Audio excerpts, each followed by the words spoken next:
La réappropriation par les territoires de leur alimentation est devenue au fil des ans un enjeu majeur pour l'ensemble de la société, tant sur le plan des choix d'achat que sur celui des pratiques alimentaires. Pourquoi cette question se pose-t-elle aujourd'hui ? Actuellement, on a un système complètement mondialisé avec des flux externes énormes.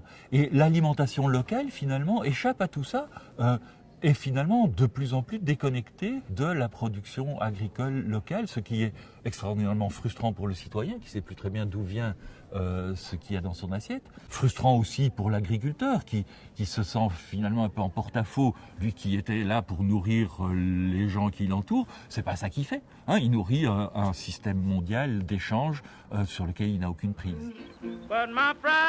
Parmi les nombreux acteurs locaux, les élus ont un rôle important à jouer. Comment peuvent-ils agir ? Quelles actions peuvent-ils mettre en œuvre ?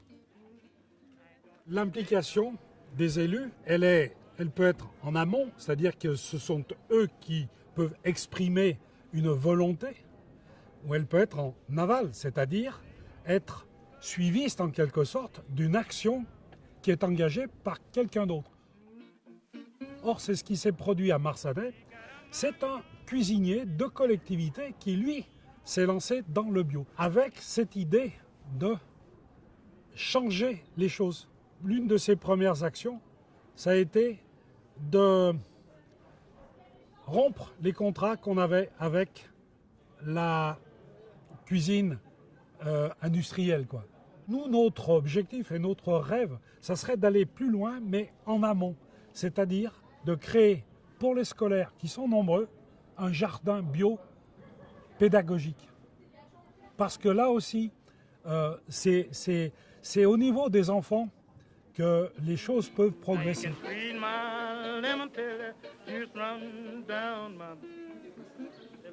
Nous avons des petites actions engagées, mais nous sommes encore un petit peu loin, par exemple, d'une alimentation en bio ou en réflexion. Mais déjà, nous développons des achats de légumes locaux. Nous sommes engagés aussi sur le côté alimentation aussi dans une opération un étage pour les enfants. Et aussi, nous alternons cette opération-là avec un fruit. Et là, par contre, où nous avons changé beaucoup de notre politique, c'est qu'avant, c'était un fruit quelconque, et là, maintenant, c'est toujours un fruit de saison.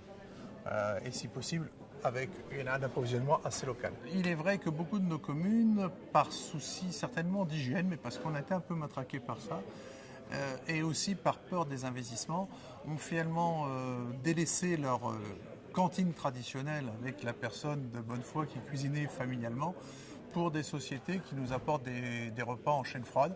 Alors c'est beaucoup plus facile, ça retire un petit peu la responsabilité de l'élu, mais finalement on n'est pas du tout dans la même philosophie du tout entre l'interaction entre le producteur et le consommateur.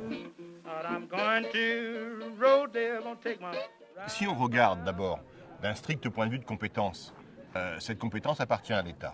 Mais ce qui n'empêche nulle part un élu de prendre des initiatives.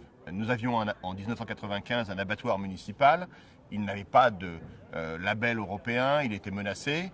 Et aujourd'hui, en 2014, cet abattoir continue à fonctionner parce qu'il correspond à un besoin local, c'est-à-dire à un circuit court. Il produit en 2013 505 tonnes de viande, mais une viande tracée. Et ce qui permet aujourd'hui à nos enfants de manger une viande dont on est assuré de la qualité. Et ce qui est intéressant avec la restauration scolaire, c'est que vous pouvez aller plus loin, c'est-à-dire puisque vous assurez à vos enfants des légumes qui ne sont pas surgelés, qui sont épluchés le matin, vous démultipliez et vous faites de la restauration un temps d'éducation.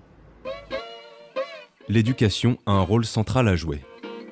C'est ainsi que des associations comme Échange pour une terre solidaire mènent des actions répondant aux besoins actuels de différents publics. Dans ce processus, qui sont les acteurs du changement ? Quelles sont les dynamiques en jeu ?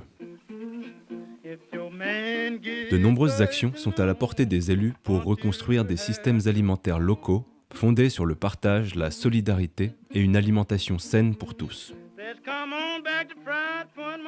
Qu'il s'agisse de l'élu local, qu'il s'agisse du producteur, qu'il s'agisse de l'industriel, on a tous une révolution culturelle à opérer et c'est multiplier peut-être les exemples pour que chacun puisse comprendre qu'il a effectivement un rôle à jouer et ne pas attendre tout de l'autre.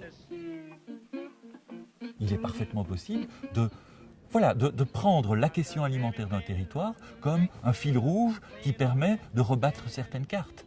Et ça marche, et ça permet à des agriculteurs de se rediversifier, à d'autres de s'installer, de développer des activités pour lesquelles ils trouvent un débouché sur place. Ça crée aussi une solidarité territoriale, ça crée une émulation. C'est un travail assez fantastique qui touche pas seulement l'agriculture, qui touche aussi les filières de transformation, qui touche finalement à plein d'activités qui font un tissu social, j'allais dire, un tissu territorial de plus en plus cohérent. But I'm going back to fried bunny, Bobby rockin' through my head.